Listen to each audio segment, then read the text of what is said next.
जय हिंद। इस वीडियो में हम एनसीईआरटी 6 क्लास की ज्योग्राफी जो है उसका अध्याय 3 पढ़ेंगे, क्योंकि अध्याय 2 तक जो है मैंने पीछे वीडियो में पढ़ा दिया है। कमेंट सेक्शन में आपको प्लेलिस्ट मिल जाएगा, है ना। आज का अध्याय क्या है अपना? आज का अध्याय है पृथ्वी की गतियां, यानी कि आपको चैप्टर के जो है आपका हेडिंग क्यों दिया जाता है, ताकि सारांश जो है उसमें क्या पढ़ेंगे हम लोग ये आप समझ सके। तो इसमें हम क्या पढ़ेंगे? पृथ्वी के बारे में पढ़ेंगे, और वो भी क्या पढ़ेंगे कि पृथ्वी जो है कैसे गति करती है, कितने प्रकार से करती है और उसे क्या कहते हैं, है ना। तो मोशन ऑफ अर्थ कितने तरह का होता है? तो there are 2 types of motion of Earth, है ना। यानी पृथ्वी जो है 2 तरह से जो है गति करती है। अब दोनों तरह जो है, दोनों टाइप जो है हम देखेंगे इस वीडियो में, ठीक है। तो चलिए, आपको थोड़ा सा आपका यहाँ पे इमेज दिया हुआ है। तो पहले तो देखिए, पृथ्वी जो है अगर आपसे पूछा जाता है क्वेश्चन कि पृथ्वी कैसे घूमती है, किस दिशा से किस दिशा में घूमती है, ये पूछा जाए, तो यहाँ पे आपको देखिए एरो के माध्यम से आपको समझाने की कोशिश की गई है कि पृथ्वी जो है वेस्ट टू ईस्ट मूव करती है, यानी कि पश्चिम से पूर्व मूव करती है ना। और पृथ्वी क्या है? ग्रह है, ये भी आप लोगों को पता है। तो बाकी जो सूर्य के ग्रह हैं वो भी क्या करते हैं? पश्चिम से जो है आपका पूर्व की तरफ ही जो है मूव करते हैं, एक्सेप्ट किसको छोड़ के? आपको ध्यान रखिएगा, शुक्र और अरुण को छोड़ के, क्योंकि शुक्र और अरुण जो है मैं बार बार बता देती हूँ इसलिए ताकि आप लोगों को ध्यान रहे, है ना। शुक्र और अरुण जो है ये क्या करते हैं मूवमेंट? ये करते हैं मूवमेंट पूर्व से पश्चिम की तरह। इसीलिए इन दोनों ग्रहों पे जो है सूर्योदय कहाँ होता है? पश्चिम में होता है, ठीक है। ये फैक्ट आप लोग याद रखिएगा।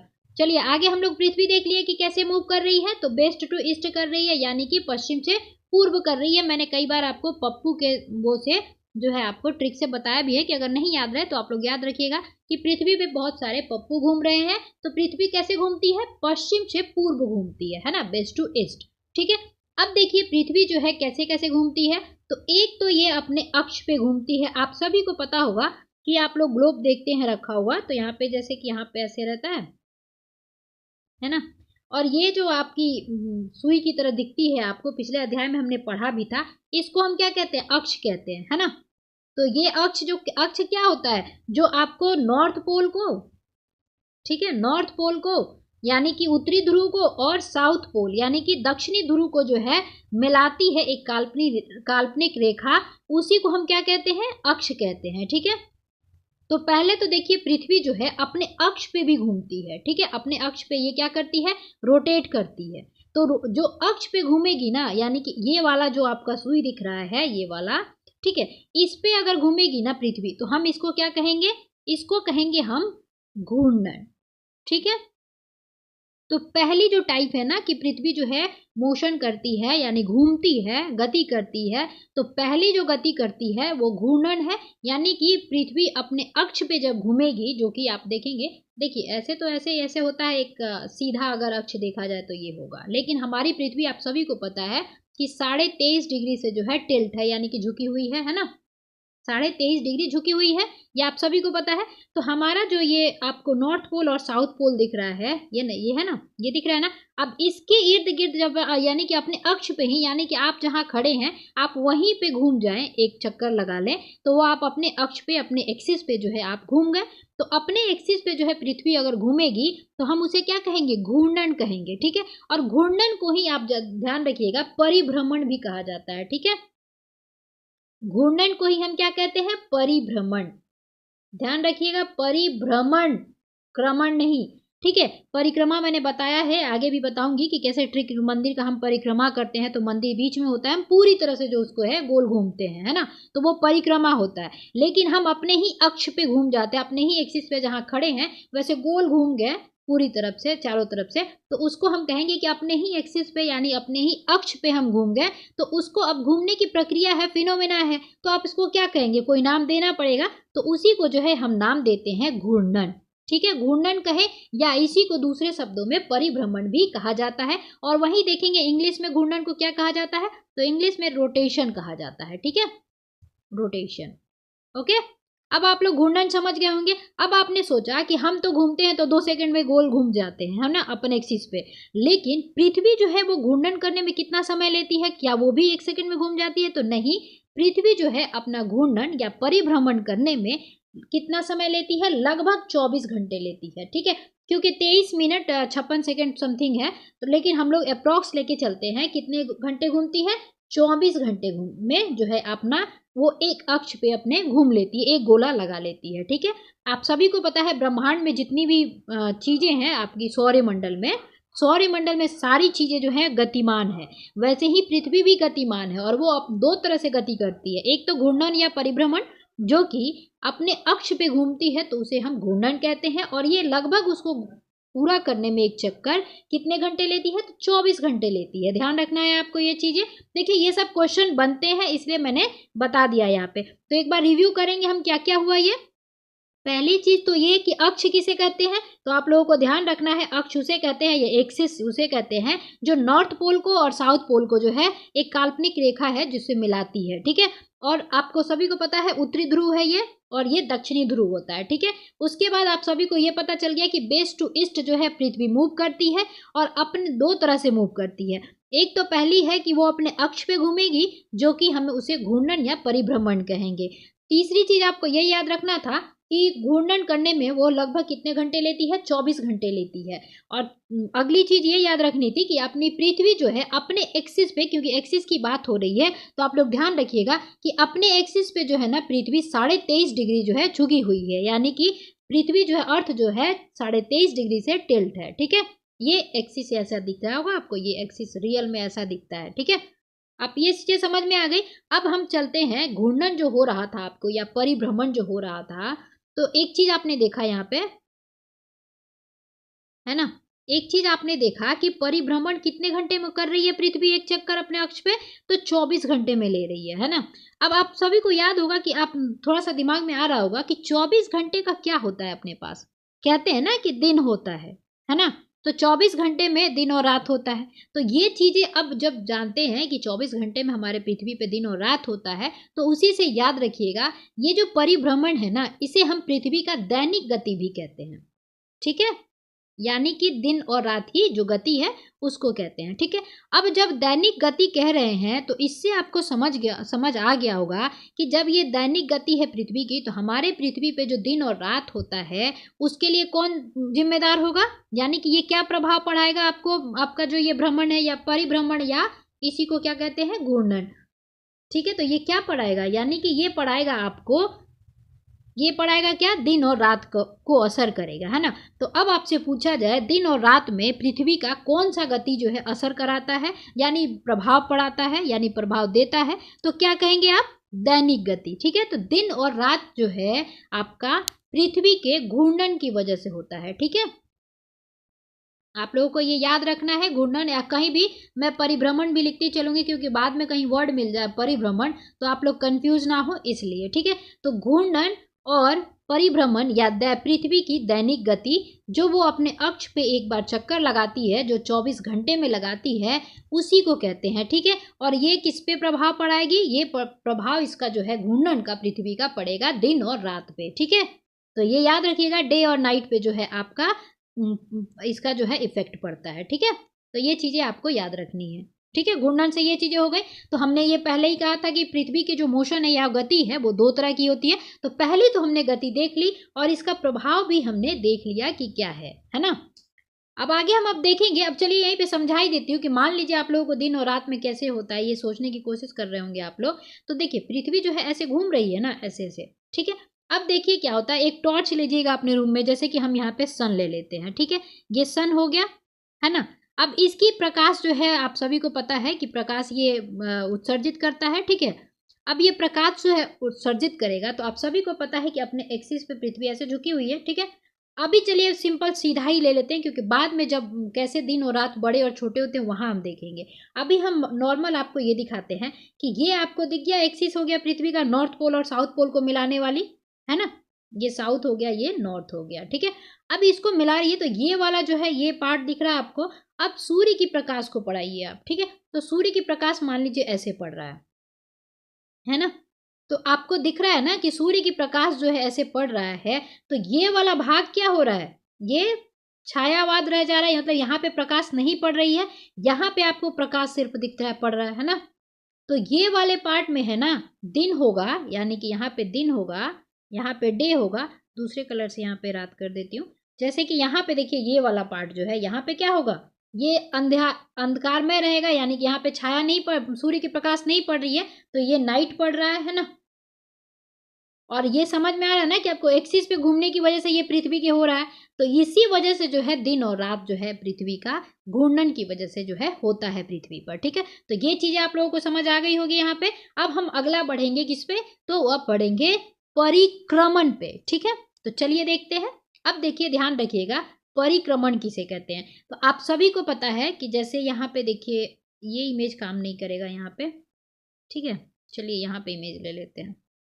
जैसे आप सभी को पता है सन है, सन क्या करता है, यहाँ पे एस, जहां पे एस लिखूंगी वो आप समझ जाइएगा वो सन है। ठीक है, येलो कलर से बना देती हूँ, ये रहा सन।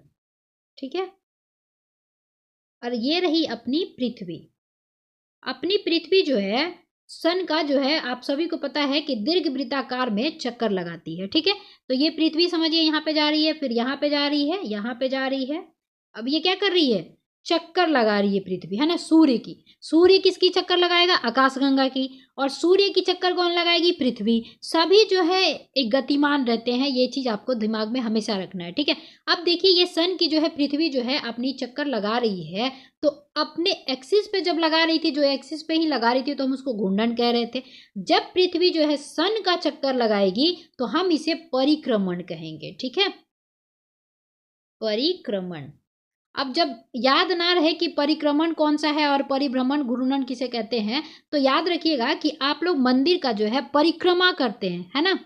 तो परिक्रमा करते हैं, उससे याद रखिएगा कि सूर्य की जो है पृथ्वी पूरी तरह से परिक्रमा करेगी, तो हम उसे क्या कहेंगे, परिक्रमण कहेंगे। अब जब घूर्णन में समय ले रही थी, तो परिक्रमण में भी समय ले रही होगी। तो परिक्रमण में कितना समय लेती है, तो परिक्रमण में जो है पृथ्वी कितनी समय लेती है, ये लेती है आपको 365 1/4 डेज। ठीक है, ध्यान रखिएगा, या आप ऐसे लिख सकते हैं 365 और 6 घंटे। ठीक है, 6 घंटे जो है आपकी, यानी कि 365 दिन 6 घंटे में सूर्य का एक चक्कर पृथ्वी जो है अपनी लगा लेती है, अर्थ जो है। ठीक है, ध्यान रखिएगा। तो अब ये 365 दिन में परिक्रमण पूरा कर रही है। तो अब बताइए कि 365 से आपको क्या याद आ रहा है। 365 से ये याद आ रहा होगा कि आपको जो है एक साल जो हमारे पृथ्वी पे होता है वो 365 दिन का होता है ना। लीप ईयर छोड़ देते हैं, अभी लीप ईयर 366 जो देखेंगे आप, ये 6 घंटे जो है ना वो 24, 4 वर्ष में क्या होता है, 6 चौका 24 हो जाता है, तो 24 घंटा हो गया, तो 1 घंटा बढ़ जाता है, मतलब एक दिन बढ़ जाता है आपका। तो 366 दिन का लीप ईयर होता है हर 4 वर्ष पे। ठीक है, वो अलग मैटर है। अभी हम यहाँ पे ध्यान देंगे कि 365 दिन जो है किसका होता है, वर्ष का होता है। यानी कि जो ये परिक्रमण कर रही है, कहीं ना कहीं आपको दिखा कि 365 दिन में कर रही है, तो एक वर्ष कहते हैं। तो आप इसको लिख सकते हैं वार्षिक गति ये पृथ्वी की है ना। तो परिक्रमण या वार्षिक गति यही होगा, दोनों चीज समझ गए। अब जो है ये किस पे इफेक्ट पड़ाएगा, तो अब चलिए हम ऋतु को देख लेते हैं, मौसम को देख लेते हैं। तो आप सभी को पता है कि हमारे यहाँ ठंडी, गर्मी, बसंत, ये सब मौसम पड़ते हैं ना, बरसात, है ना। तो वार्षिक गति में हम क्या देख सकते हैं, ऋतु देखते हैं, है ना। तो ये जो आपका परिक्रमण है ये किस पे प्रभाव पड़ाएगा, याद रखना है आपको, ऋतु पे, है ना। तो जो ये परिक्रमण है ये ऋतु पे प्रभाव पड़ाएगा। हम लोग आगे देखेंगे, अगर मिलेगा डेफिनेशन वगैरह चाहे कुछ भी, तो ये हम लोग देखते चलेंगे। पर यहाँ पे थोड़ा सा ओवरव्यू आप लोग लेते चलिए कि परिक्रमण जो है वार्षिक गति है पृथ्वी की। और दूसरी चीज ये याद रखना है कि ये प्रभाव किस पे पड़ाएगा, ये प्रभाव पड़ाएगा ऋतु पे। तो आपसे कभी भी पूछा जा सकता है कि जो ऋतु पे है प्रभाव किससे पड़ता है, पृथ्वी के घूर्णन से या पृथ्वी के परिक्रमण से। तो आपको याद रखना है पृथ्वी के रिवॉल्यूशन यानी कि परिक्रमण से, इसको इंग्लिश में क्या बोलते हैं, रिवॉल्यूशन। ठीक है, ध्यान रखिएगा। तो रिवॉल्यूशन से जो है आपका प्रभाव किस पे पड़ता है, तो ये सीजन या ऋतु जिसे कहिए उस पे पड़ता है। ठीक है, ये ध्यान रखना है आपको। और अवधि भी याद रखनी है कि इसकी अवधि क्या है परिक्रमण की। तो परिक्रमण की अवधि है आपकी 365 डेज 6 घंटे, मतलब 6 घंटे। ठीक है, ये ध्यान रखना है आपको। इसमें ज़्यादा कुछ अब याद नहीं रखना, इतना जरूर याद रखिएगा आप लोग, है ना। चलिए हम लोग आगे भी देखेंगे और इसका डिटेल देखते जाएंगे। और एक चीज़ देखिए, आप जैसे आपने देख लिया दिन और रात की और ऋतु पे प्रभाव। अब देखिए यहाँ पे ध्यान रखिएगा कि जो हमारी पृथ्वी है ना वो अपने अक्ष पे 23.5 डिग्री से झुकी हुई है ना। ये मान लीजिए सीधा अक्ष होता है, तो ये क्या होगा, आप सभी को पता है कि ये वाला जो होता है ये कोण कितना होता है, 90 डिग्री का होता है ना। तो जब ये अपने अक्ष से, जो पृथ्वी है ये अक्ष है आपका, ये पृथ्वी जो है अक्ष से अपने 23.5 डिग्री पे झुकी हुई है, ठीक है, 23.5 डिग्री पे झुकी हुई है। तो जब आप 90 से 23.5 निकाल देंगे तो कितना बचेगा, 23.5 अगर आप निकाल देते हो तो बचेगा आपको 66.5, है ना। तो 66.5 डिग्री यानी कि 66 इंटू हाफ डिग्री जो है ये कहाँ बनाती है, ये अपने कक्षीय तल यानी कि आधार तल से बनाएगी ये अपने, है ना। ये आधार तल आप लोगों को ध्यान रखिएगा, ये वाला से बनाएगी।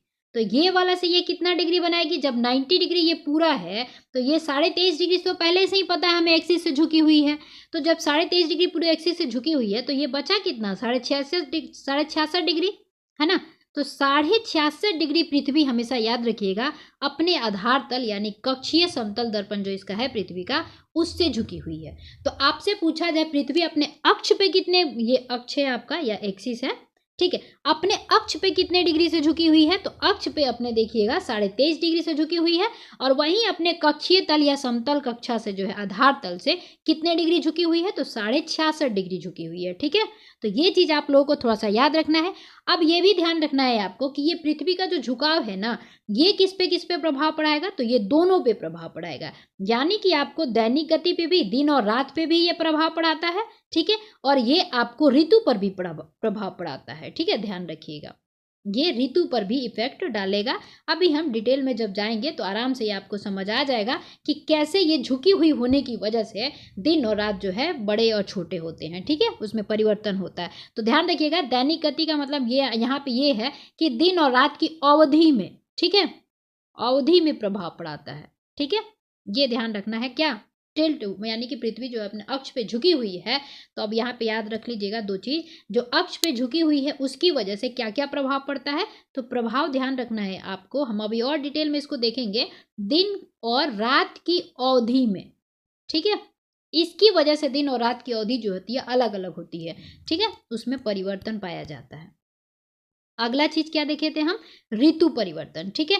तो अब जहाँ पे सूर्य का प्रकाश पड़ रहा होगा तो कुछ साइड में जो है ठंडे पड़ रहे होंगे, तो ये भी क्या है, ऋतु प्रभाव भी पड़ता है, ठीक है, ध्यान रखिएगा। तो आपसे क्वेश्चन पूछा जाए दिन और रात के अवधि के परिवर्तन का कारण क्या है, तो पृथ्वी जो है अपने टिल्ट पे 23.5 डिग्री से झुकी हुई, सॉरी, अपने अक्ष पे 23.5 डिग्री से झुकी हुई है, उसकी वजह से दिन और रात में परिवर्तन होता है। अभी हमको जब आगे जहाँ मिलेगा ना, मैं वहाँ अच्छे से आपको समझा दूंगी कि कैसे जो है पृथ्वी ऐसे झुकी हुई है, और जब सूर्य की जो है किरणें पड़ती हैं तो क्या होता है कि जैसे कि आप मान लीजिए ये वाली एक्सिस थी, तो यहाँ पे क्या होगा, अगर मान लीजिए यहाँ पे दिन हो रहा है तो इतना ही दूर में दिन हो रहा है, और ये वाला पार्ट आपको दिख रहा है, तो रात यहाँ बड़ी हो जाएगी। ऐसा मैं समझाऊंगी आगे चल के, ठीक है, जब डिटेल आएगा तो। चलिए अब हम आगे देखते हैं। तो आपने देख लिया पृथ्वी की गतियां दो तरह से होती हैं, रोटेशन और रिवॉल्यूशन, यानी कि घूर्णन, परिभ्रमण, या दूसरा क्या होगा आपका, परिक्रमण, ठीक है, ध्यान रखिएगा। अब चलिए हम एनसीईआरटी को पढ़ते हैं, ठीक है।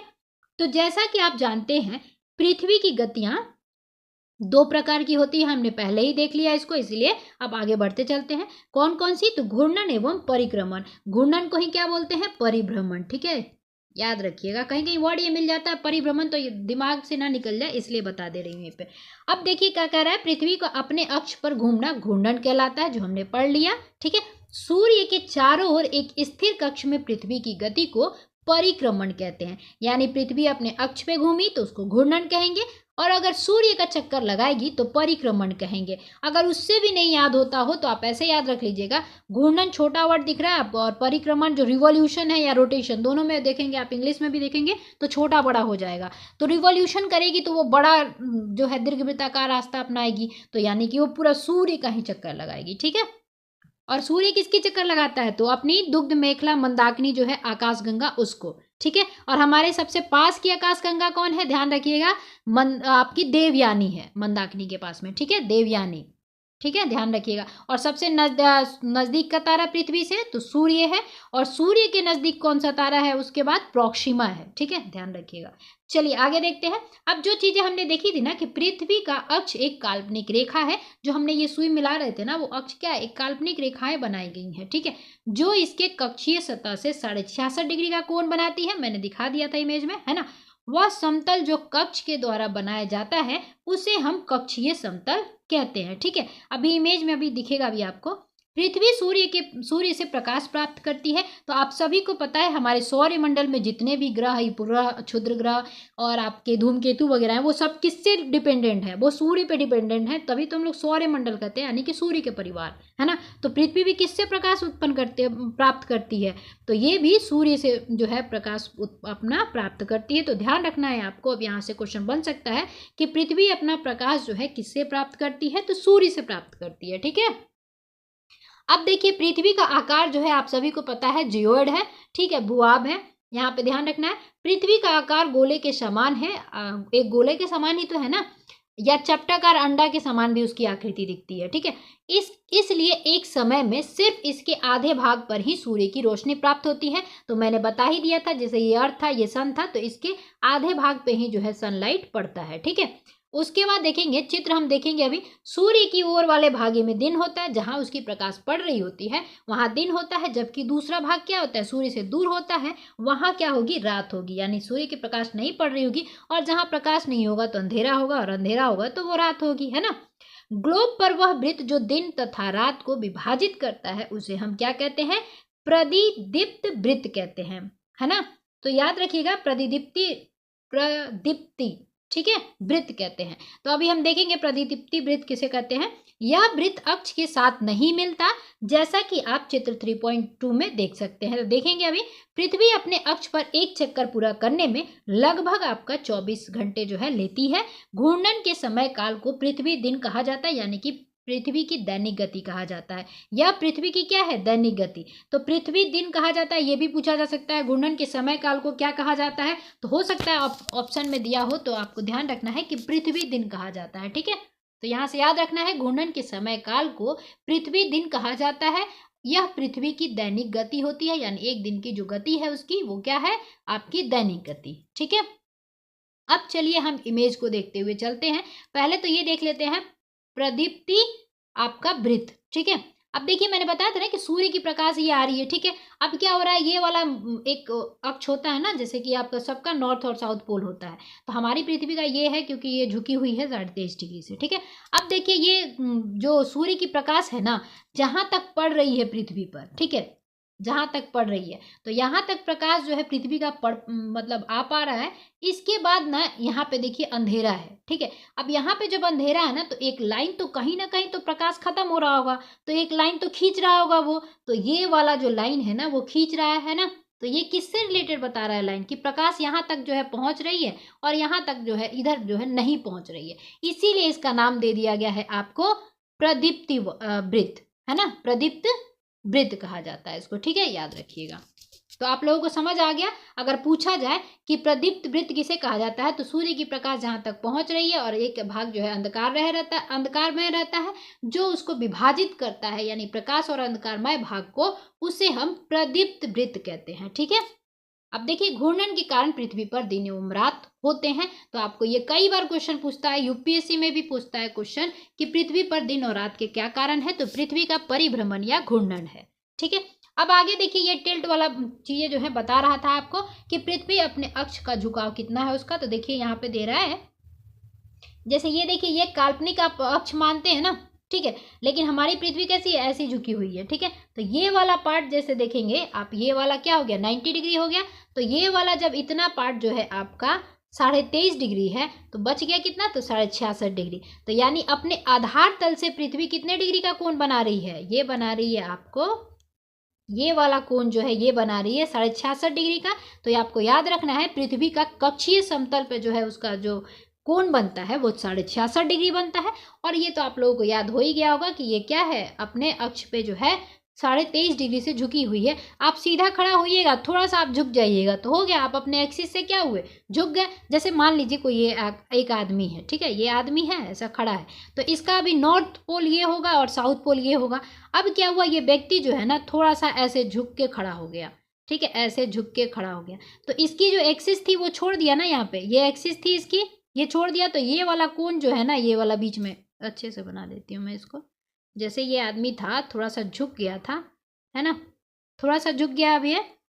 ठीक है, तो अब ये झुका तो इसकी एक्सिस जो थी ये थी ये थी ना इसकी एक्सिस, लेकिन अब क्या हुआ, ये एक्सिस इसकी इधर चली गई, तो यहाँ पे जो झुक गया, तो ये क्या हुआ, जितना कोण बनाएगा, तो वैसे ही पृथ्वी यहाँ से यहाँ झुक गई है, तो ये वाला कोण जो है 23.5 डिग्री है। आप लोग नॉर्मल याद रखिएगा कि 23.5 डिग्री जो है पृथ्वी अपने एक्सिस या अक्ष पे झुकी हुई है, ठीक है। और आपने ये भी देख लिया 66.5 डिग्री अपने पृथ्वी जो है कक्षीय समतल से कोण बनाती है, ये याद रखना है आपको, ठीक है। चलिए हम आगे देखते हैं। और ये सभी को पता ही होगा, ये उत्तरी ध्रुव कहलाता है, ये दक्षिणी ध्रुव कहलाता है, ठीक है। चलिए हम आगे बढ़ते हैं। तो जो दोनों चित्र दिया था वो हमने देख लिया यहाँ पे, ठीक है। अब आगे देखिए, ये वाला चीज जो दे रहा है, तो ये इसको देखते हुए चलते हैं। प्राचीन भारतीय खगोल शास्त्री आर्यभट्ट ने बताया था कि पृथ्वी गोल है और अपने अक्ष पर घूर्णन करती है। तो पूछा जाए कि किस वैज्ञानिक ने सबसे पहली बार बताया था कि पृथ्वी जो है गोल है और अपने अक्ष पर जो है घूर्णन करती है या घूमती है, तो किसने बताया था? आर्यभट्ट ने बताया था, ठीक है। ध्यान रखिएगा, एक क्वेश्चन हमेशा बनता है 19 अप्रैल 1975, ठीक है। अच्छा चलिए आप ही लोग बताइएगा 19 अप्रैल 1975 को आर्यभट्ट से रिलेटेड क्या है, ठीक है। चलिए अब ये याद हो गया होगा। ये देखिए क्वेश्चन कई बार बनते हैं और बन सकता है कभी भी कि सबसे पहले किसने बताया था कि पृथ्वी गोल है और अपने अक्ष पर घूर्णन करती है, तो आर्यभट्ट ने बताया था। और आर्यभट्ट क्या थे? खगोल शास्त्री थे। जो भी आकाशीय पिंडों के बारे में या खगोलीय पिंडों के बारे में अध्ययन करता है, हम उसे खगोल शास्त्री कहते हैं, ठीक है। अब देखिए ये वाला जो टर्म दे रहा है ना, ये डायरेक्ट क्वेश्चन में से ही उठा के स्टेटमेंट बने थे कि अगर पृथ्वी घूर्णन ना करे तो क्या होगा, ठीक है। तो देखिए आप क्या होगा, अगर पृथ्वी जो है घूर्णन नहीं करे तो क्या होगा, सूर्य के तरफ वाले पृथ्वी के भाग में हमेशा दिन होगा। अब देखिए हमने देखा था ना, जैसे ये है पृथ्वी, यहाँ पे चलिए यहीं पे ये पृथ्वी है, ठीक है। अब ये घूर्णन नहीं करेगी तो ये वाला पार्ट हमेशा आकाश में मतलब प्रकाश में रहेगा और ये वाला पार्ट जो है हमेशा अंधकार रहेगा। ये चीज आपको समझ तो यहाँ पे आ गई। और अगर घूमेगी तो ये वाला पार्ट क्या होगा, पीछे चला जाएगा और ये जो अंधार वाला पार्ट है, अंधेरा वाला, वो आगे चला आएगा। तो यानी दोनों को सूर्य जो है प्रकाश देता रहेगा। आप एक टॉर्च लेना और आप एक दूसरे हाथ में एक टॉर्च को जला लेना और दूसरे हाथ में एक बल्ब को बॉल जो खेलते हैं ना बॉल, वो वाला बॉल लेके आप घुमाना बॉल को, तो आप खुद समझ जाओगे कैसे जो है ये प्रभाव पड़ता है प्रकाश का, ठीक है। अब चलिए यहाँ देखते हैं।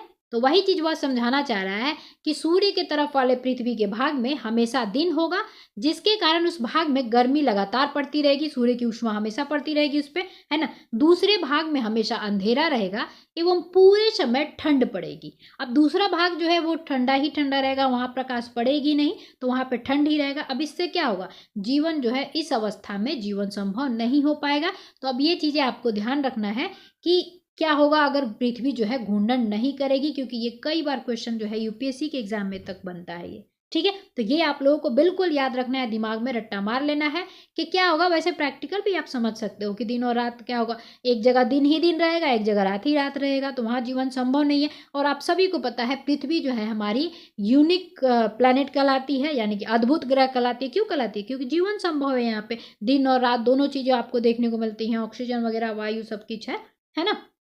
चलिए आगे देखते हैं। पृथ्वी की दूसरी गति जो सूर्य के चारों ओर कक्ष में होती है उसे परिक्रमण कहा जाता है। तो आप सभी को पता है कि सूर्य के चक्कर लगाती है जब पृथ्वी एक चक्कर 365 दिन में लगभग, उसे हम क्या कहते हैं, परिक्रमण कहते हैं। तो कभी भी आपसे क्वेश्चन पूछा जाए परिक्रमण किसे कहते हैं तो आप समझ गए होंगे, ठीक है। उसकी अवधि काल भी बिल्कुल याद रखिएगा, ठीक है। पृथ्वी एक वर्ष या 365 इंटू 1/4 यानी कि 6 घंटे, है ना, दिन में सूर्य का एक चक्कर लगाती है। हम लोग एक वर्ष 365 दिन का मनाते हैं तथा सुविधा के लिए 6 घंटे को इसमें नहीं जोड़ते हैं, ठीक है, ध्यान रखिएगा। अब चलिए आगे देखते हैं।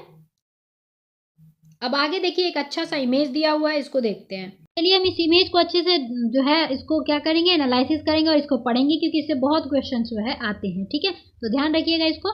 चलिए हम लोग देखते हैं। अब देखिए यहाँ पे सूर्य क्या दिखा रहा है, सूर्य आपको दिख रहा है एक आग का गोला है ना, चारों तरफ से इसके प्रकाश जो है प्रकाशमय करता है ये अपने, ठीक है। लेकिन हमारे जो पृथ्वी है उस पे कितने भाग पे पड़ रहा है, ये हमारे पृथ्वी के लिए इंपॉर्टेंट है, ठीक है ना। तो हम वो भी देखेंगे। अच्छा चलिए एक चीज यहाँ पे बताती चलती हूँ कि ध्यान रखिएगा, आप सभी को पता होगा कि पृथ्वी में ईंधन जो होता है वो कैसे फॉर्म में होता है, ध्यान रखना है आपको, प्लाज्मा फॉर्म में होता है। क्योंकि सभी जानते हैं कि सूर्य में जो है 71% जो है आपका क्या होता है, 71% आपका हाइड्रोजन होता है, उसके बाद आप देखेंगे यहाँ पे 26.5% जो है आपका हीलियम होता है और वहीं पे 2.5% जो है अन्य गैसेस होते हैं। तो अन्य गैसेस होते हैं, लेकिन जो सूर्य का अंदर जो ईंधन है ना बहुत ज़्यादा सघन है, बहुत तापमान है, इस वजह से क्या होता है, ये ईंधन जो है आपके प्लाज्मा फॉर्म में होते हैं। तो आपसे कभी पूछा जाए कि सूर्य के अंदर जो ईंधन है वो किस फॉर्म में है, तो ध्यान रखना है आपको प्लाज्मा फॉर्म में है। ठीक है, प्लाज्मा कैसा होता है, गाढ़ा होता है। जैसे किसी चीज को आप पिघलाओगे, जलाओगे और वो पिघल के गिरता है ना, जैसे आप किसी प्लास्टिक की चीजों को ले लेना, उसको जलाना और वो जो फॉर्म निकलेगा उसका लिक्विड फॉर्म, वो गाढ़ा निकलता है ना, तो वैसे ही समझना वही प्लाज्मा फॉर्म होता है। ठीक है, तो प्लाज्मा कैसा होता है, गाढ़ा होता है। ठीक है, तो ध्यान रखिएगा जो सूर्य की ईंधन है वो कैसे फॉर्म में है, वो जो है आपका प्लाज्मा के फॉर्म में है, याद रखना है ये चीजें। और सूर्य को क्या क्या कहते हैं, तो सूर्य जो है पीला तारा भी कहा जाता है ना, ध्यान रखिएगा। और सौर मंडल में ऊर्जा का स्रोत कौन है, सूर्य है। और सूर्य में कैसे ऊर्जा प्राप्त होती है, ऊर्जा का स्रोत क्या है, तो नाभिकीय संलयन है। मैंने कई बार ये वीडियो में जो है आपको बता दिया है, तो ध्यान रखना है नाभिकीय संलयन होता है। ठीक है, हाइड्रोजन हाइड्रोजन मिलते हैं तो क्या बनाते हैं, हीलियम और ऊर्जा बनाते हैं। ठीक है, ध्यान रखिएगा। चलिए आगे चलते हैं। अब हम लोग सूर्य के बारे में थोड़ा सा यहाँ पे डिटेल देखना जरूरी था, क्योंकि आप लोग याद रखिएगा। अब चलिए ये वाला चित्र है ना, इसको भूल जाइए। वैसे ये ध्यान रखिएगा, यहाँ पे आपको बार बार डेट याद रखना पड़ता है, तो आपको याद रखना है कि यहाँ पे MS, ठीक है, MS धोनी, उसके बाद DJ। ठीक है, इससे आपको अब गैप क्या रहता है, यहाँ पे 2-2 का गैप रहता है। ठीक है, 12 होता है ना मंथ, उसमें 2-2 का गैप रहेगा। जैसे मार्च हो गया ये, तो अप्रैल, फिर मई, फिर जून, फिर जुलाई, फिर अगस्त, फिर सितंबर, अक्टूबर, नवंबर, दिसंबर। ठीक है, तो आपको बस 4 मंथ याद रखना है दिमाग में, क्योंकि एग्जाम में क्वेश्चन इसी से बनते हैं। तो कौन कौन से मंथ याद रखने हैं आपको, तो मार्च, उसके बाद आपको यहाँ पे जून। ठीक है, वैसे ये वाला ट्रिक याद रखिएगा। तो क्या कीजिएगा, कहीं भी ड्रॉ करना हो तो फटाक से ड्रॉ कर लीजिएगा MSDJ। ठीक है, ये याद रखिएगा, MS धोनी डीजे पे डांस कर रहे थे, तो MSDJ। ठीक है, ये याद रखिएगा। अब ये चीजें जब याद हो गई आपको, तो हम आगे चलते हैं, उसको डेट को देखते चलेंगे, क्योंकि है ना इससे क्वेश्चन बहुत बनते हैं। इसमें भी देखिए आप लोगों को कंफ्यूजन नहीं करना है। अब जैसे देखिए डीजे है, तो एक साथ ऐसे ही बोल रहे हैं ना, डीजे। ठीक है, तो आपको याद रखना है कि 21 और यहाँ 22। ठीक है, इसके बाद MS, थोड़ा सा लग रहा है ना बोलने में गैपिंग आ रहा है, तो एक गैपिंग छोड़ देना है 21 और यहाँ पे 23, यानी एक गैप छोड़ दीजिएगा। ठीक है, ध्यान रखिएगा।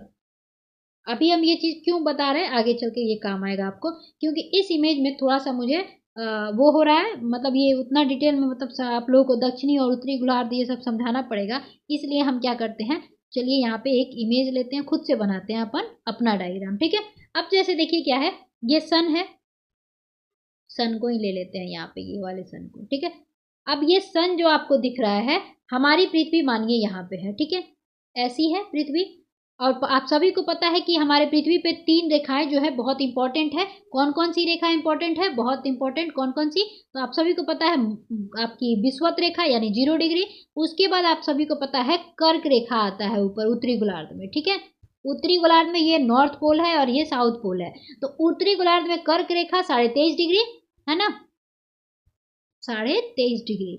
नीचे जो है आपका मकर रेखा आता है, तो मकर रेखा कितने डिग्री, तो ये भी 23.5 डिग्री। ठीक है, लेकिन क्या फर्क हो गया, ये दक्षिणी गोलार्ध में है। ठीक है, क्योंकि हम सभी को पता है ये विषुवत जो रेखा है, ये 0 डिग्री को पृथ्वी को उत्तरी गोलार्ध और दक्षिणी गोलार्ध में विभाजित करता है। ठीक है, अब देखिए यहाँ पे हम ये देखेंगे कि जब सूर्य की किरणें जो है ना, ये वाली सूर्य की किरणें जो है, ये किस पे पड़ेगी, ये आपकी कर्क रेखा पे पड़ेगी। ठीक है, ध्यान रखना है। तो इसको हम जैसे कि अब सिर्फ कर्क रेखा को लेके चलते हैं। अपनी एक पृथ्वी हो गई, यहाँ पे इमेज थोड़ा सा वो हो रहा है, मतलब मिक्स हो रहा है। चलिए यहाँ पे करते हैं, अपनी ये सूर्य हो गया सन, ये अपनी पृथ्वी हो गई। अब इसकी जो कर्क, ये बीच विषुवत रेखा है और ये कर्क रेखा है। जब सूर्य की किरण जो है ना आपकी कर्क रेखा पे पड़ेगी, ठीक है, ध्यान रखिएगा, लंबवत यानी यहाँ आप सभी को मैंने पहले ही बता दिया है कि सूर्य की किरणें जो हैं मकर रेखा और कर्क रेखा के बीच में ही सिर्फ लंबवत पड़ती हैं, बाकी जगह पे तिरछी पड़ती हैं। पिछले वीडियो में मैंने पढ़ा दिया है। तो अब आपको हम यहाँ पे बोल रहे हैं कि कर्क रेखा पे जब सूर्य की किरण पड़ रही है, यानी कि आपको यहाँ ये समझना है कि कर्क रेखा पे सूर्य की प्रकाश लंबवत पड़ रही है। ठीक है, तो जब सूर्य की प्रकाश कर्क रेखा पे लंबवत पड़ती है तो हम इसे कर्क संक्रांति कहते हैं। ठीक है, कर्क के नाम से ही है कर्क संक्रांति। ठीक है, तो पूछा जाए कर्क संक्रांति कब होती है, तो जब सूर्य की किरणें कर्क रेखा पे लंबवत पड़ती है तो उसे हम कर्क संक्रांति कहते हैं। ठीक है, अब देखिए कर्क संक्रांति के दिन क्या खास होता है। तो कर्क संक्रांति के दिन आप उत्तरी गोलार्ध की बात कर रहे हैं। ठीक है, अब उत्तरी गोलार्ध की जब बात कर रहे हैं तो हम किसकी देखेंगे, 21 जून को देखेंगे। आप सभी को पता है 21 जून को योगा डे मनाया जाता है, सबसे बड़ा दिन होता है। ठीक है, क्योंकि सभी को योगा करना होता है लाइन बाय लाइन, तो आपको इससे याद रखिएगा कि सबसे बड़ा दिन होता है। ठीक है, ये चीज आपको याद आ गई। तो उत्तरी गोलार्ध की बात कर रहे हैं, कर्क रेखा किधर है, तो उत्तरी गोलार्ध में है ना। तो उत्तरी गोलार्ध में कर्क संक्रांति के दिन क्या होता है, 21 जून को। अब यहाँ पे आपको डेट याद रखना है, इसीलिए मैं 21 और 22 याद रखवा रही थी, क्योंकि जे डीजे था और 21-22 कर रहे थे अपन। तो 21 जून को जो है आपको सबसे बड़ा दिन होता है। ठीक है, उत्तरी गोलार्ध की बात हो रही है। ठीक है, सबसे बड़ा दिन। एवं अब देखिए सबसे बड़ा दिन हो रहा है तो 24 घंटे का तो दिन और रात होता ही है। अब मान लीजिए उसमें से बड़ा दिन हो गया तो रात को तो छोटा होना ही पड़ेगा। तो यह अमूमन आप ऐसे ही अंदाजा लगा सकते हो कि जब 21 जून को सबसे बड़ा दिन उत्तरी गोलार्ध में होता है, जब कर्क संक्रांति होती है, तो सिंपल सी बात है उस दिन छोटी रात होगी, है ना। तो उत्तरी गोलार्ध में सबसे छोटी रात कब होगी, तो 21 जून को होगी, है ना। थोड़ा सा आप लोग इसको याद रखिएगा कि 21 जून जो योगा डे होता है उस दिन उत्तरी गोलार्ध में सबसे बड़ा दिन होगा, और उसी दिन जब सबसे बड़ा दिन हो गया तो रात क्या हो जाएगी, छोटी हो जाएगी। और वो कौन सा डे होगा, तो वो कर्क संक्रांति होगा। ठीक है, ये ध्यान रखिएगा, आपको याद रखना है ये चीजें। अब कर्क संक्रांति हो गया, जब कर्क की रेखा पे सूर्य की किरणें जो है लंबवत पड़ेंगी, तो ये कंडीशन बनता है। ठीक है, उत्तरी गोलार्ध में, क्योंकि कर्क रेखा कहाँ है, उत्तरी गोलार्ध में। ठीक है, अब चलिए आगे देखते हैं। अब देखिए हमने पृथ्वी की देखी थी, ये विषुवत रेखा हो गया। अब ये मकर रेखा है। ठीक है, 23.5 डिग्री दक्षिणी गोलार्ध की बात हो रही है अब। ठीक है, दक्षिणी गोलार्ध की बात हो रही है। तो दक्षिणी गोलार्ध में जो है आपका जब सूर्य की किरणें क्या होंगी, मकर रेखा पे। ठीक है, ये नीचे वाले को क्या कहते हैं, मकर रेखा, जो कि आपकी दक्षिणी गोलार्ध में स्थित है।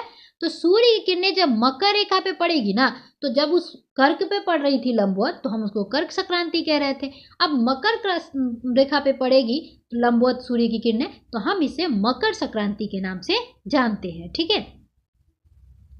है ना। आपको ये याद रखना है कि मकर पे जब सूर्य की किरणें लंबवत पड़ती हैं तो उसे हम मकर संक्रांति के नाम से जानते हैं। अब हमें मकर संक्रांति से जानते हैं तो क्यों देख रहे हैं, इसलिए देख रहे हैं कि उस दिन क्या होता है कि एक डेट है, आपको याद रखना है, 22 दिसंबर। ठीक है ना, 22 दिसंबर। 22 दिसंबर को क्या होगा, आपने देखा ऊपर में क्या हो रहा था, 21 जून को सबसे बड़ा दिन और सबसे छोटी रात हो रही थी। सेम होता है जब मकर संक्रांति पे सूर्य आ जाएगा ना, तो सूर्य की किरणें, सिंपल सी बात है, जब इसी में पड़ रही है तो 22 दिसंबर को क्या होता है, सबसे बड़ी दिन। ठीक है, सबसे बड़ा दिन होगा। अब जब सबसे बड़ा दिन होगा तो रात ऑटोमेटिकली छोटी हो जाएगी, है ना। तो ये सब समझ गए आप। और ये किसकी बात हो रही है, तो दक्षिणी गोलार्ध की बात हो रही है। आप सभी को पता है कि मकर रेखा दक्षिणी गोलार्ध में एग्जिस्ट करता है, तो मकर संक्रांति के नाम से जाना जाएगा। और मकर संक्रांति के नाम से जानने के साथ साथ आपको ये याद रखना है कि 22 दिसंबर जो ऐसा दिन है जो है सबसे बड़ा दिन होता है, किसमें, तो दक्षिणी गोलार्ध में। ये भी आपको याद रखना है, दक्षिणी गोलार्ध की बात हो रही है कि 22 दिसंबर को सबसे बड़ा दिन होता है, और सबसे बड़ा दिन होगा तो छोटी रात तो ऑटोमेटिकली हो जाएगी, है ना। अब आपने मकर संक्रांति के बारे में देख लिया, है ना। बस इतना ही याद रखना है यार कि मकर सूर्य की किरणें जो है कर्क रेखा पे लंबवत पड़ेंगी तो उसको कर्क संक्रांति कहेंगे। और कर्क संक्रांति के दिन आप एक बस दिन याद रखिएगा, योगा डे, उत्तरी गोलार्ध में 21 जून को सबसे बड़ा दिन और सबसे छोटी रात। और वहीं पे आ जाएंगे मकर पे जब पड़ेगी सूर्य की किरणें लंबवत, तो हमारा 22 दिसंबर जो होगा सबसे बड़ा दिन और सबसे छोटी रात हो जाएगी। ठीक है, अब चलिए हम देखते हैं मकर और कर्क। तो देख लिया हमने। अब देखिए क्या सूर्य की किरणें जो है विषुवत रेखा पे भी तो पड़ेगी, क्योंकि हम सभी को पता है कि मकर और कर्क रेखा के बीच में सूर्य की किरणें जो है लंबवत पड़ती हैं। ठीक है, तो अब जब यहाँ पे पड़ती है, फिर से मैं बना देती हूँ यहाँ पे, तो ये विषुवत रेखा है 0 डिग्री। अब क्या होगा, जब सूर्य की किरणें जो है विषुवत रेखा पे लंबवत पड़ेंगी ना, विषुवत रेखा पे जब लंबवत पड़ेंगी तो विषुवत की रेखा से विषुव निकल रहा है ना, तो इसको हम विषुव की घटना कहते हैं। ठीक है, ध्यान रखिएगा, नाम से ही है, इसको कोई खास याद थोड़ी ना रखना है। बस कर्क संक्रांति कर्क रेखा पर लंबवत सूर्य की किरणें पड़ेगी, मकर संक्रांति मकर पे लंबवत सूर्य की किरणें पड़ेगी। जब विषुवत रेखा पे सूर्य की किरणें लंबवत पड़ेंगी तो हम उसे विषुव घटना के नाम से जानते हैं। अब आपसे कोई पूछे विषुव घटना क्या समझते, तो सिंपल सी बात है, सूर्य की किरणें उसी विषुवत रेखा पे जब लंबवत पड़ती है तो उसे हम विषुवत की घटना कहते हैं, या उसे आप बसंत विषुव भी कहते हैं। ठीक है, बसंत विषुव ये भी कहते हैं इसको। ओके, अब ये चीज हमने क्यों देखा, तो अब ये इसलिए देखना है क्योंकि आप इसको ऊपर वाले को दिन याद रखिएगा, विषुवत रेखा के दिन की बात हो रही है। ठीक है, 21 मार्च को। ठीक है, आपको 21 मार्च याद रखना है। अब यहाँ पे ये घटना कब होती है, बसंत विषुव या विषुव घटना, ये होती है आपको 21 मार्च को। ठीक है, यहाँ पे 21 जून की बात हो रही थी। ठीक है, यहाँ पे 22 दिसंबर की बात हो रही थी, और बीच में जो है ना, इस पे हम 21 मार्च की बात कर रहे हैं। ठीक है, और एक और दिन होगा आपको 21 मार्च के साथ याद रखना है, वो कौन सा दिन होगा, तो 23 सितंबर। ठीक है, अब यहाँ पे मैं फ्रेश बना देती हूँ, ध्यान रखिएगा, ये 23 सितंबर को आपको 23 सितंबर को क्या होगा, तो शरद विषुव होगा। ठीक है, जब 21 मार्च को आपका बसंत विषुव होगा तो शरद विषुव भी तो होना चाहिए ना, तो वो कब होगा, 23 सितंबर को होगा। ठीक है, शरद विषुव, ये आपको याद रखना है, ध्यान रखिएगा। कुछ फैक्ट है जो आप रट्टा मार लो वही ठीक है, अगर डिटेल में आप जानना चाहते हो तो है, इसको जब प्रैक्टिकल आप देखोगे ना तो आराम से समझ सकते हो ये सब चीज़ें जो है कैसी होती हैं। अब चलिए हम लोग कुछ फैक्ट को और लेते चलते हैं। जैसे कि आपने फैक्ट देखा, क्या क्या फैक्ट देखा आपने, ये फैक्ट देखा कि 21 जून और 22 दिसंबर। ठीक है ना, तो चलिए हम यहाँ पे करते हैं, थोड़ा सा इसको मैं यहाँ पे कर देती हूँ, है ना। ये हो गया आपका 0 डिग्री, ये क्या हो जाएगा, 0 डिग्री हो जाएगा। ठीक है, और ये उत्तरी गोलार्ध हो जाएगा आपका, और ये दक्षिणी गोलार्ध हो जाएगा। ठीक है, अब ये चीज़ें याद रखिएगा आप लोग, जब 21 जून को है ना, यहाँ पे 21 जून को बड़ा दिन और छोटा रात होगा, छोटी रात। ठीक है, सेम डेज क्या होगा, सेम दिन। यहाँ पे जब दक्षिणी गोलार्ध की बात करेंगे आप, तो क्या हो जाएगा, दक्षिणी गोलार्ध में क्या होगा कि यहाँ पे 21 जून को अपोजिट काम करेगा, यानी कि यहाँ पे छोटी रात होगी। ठीक है, और बड़ी दिन होगी।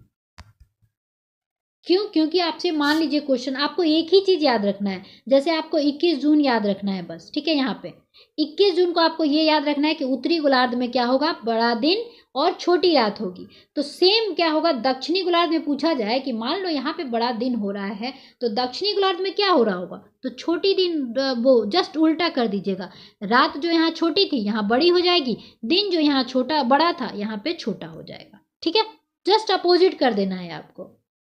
जब एक आप याद रखोगे, एक को अपोजिट कर दो, बात खत्म, है ना। अब अगला देखते हैं, जैसे हमने एक, ये विषुवत रेखा फिर से हो गया, हमने एक देखा था 22 दिसंबर, है ना। 22 दिसंबर को क्या देखा था, ये देखा था हमने कि सबसे बड़ा दिन, दक्षिणी गोलार्ध की बात हो रही है ये, है ना, सबसे बड़ा दिन, सबसे बड़ा दिन और सबसे छोटी रात, है ना, छोटी रात। अब जब यहाँ पे दक्षिणी गोलार्ध में 22 दिसंबर को सबसे बड़ा दिन हो रहा है और सबसे छोटी रात हो रही है, तो सोचिए उत्तरी गोलार्ध में क्या हो रहा होगा, तो जस्ट इसका अपोजिट कर दीजिए।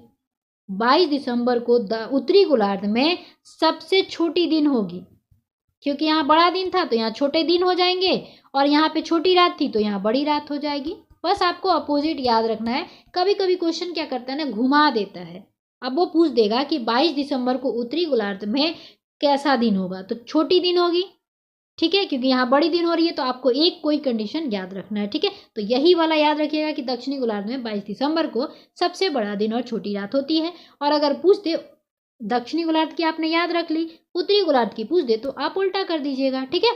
ये चीजें आपको याद रखनी है। अब चलिए हम आगे बढ़ते हैं चैप्टर की तरफ, है ना। देखिए ये ग्रीष्म ऋतु वगैरह बताया है कि कैसे जो है कब आता है, तो ये हम लोग अमूमन जानते ही हैं। चलिए आगे देखते हैं।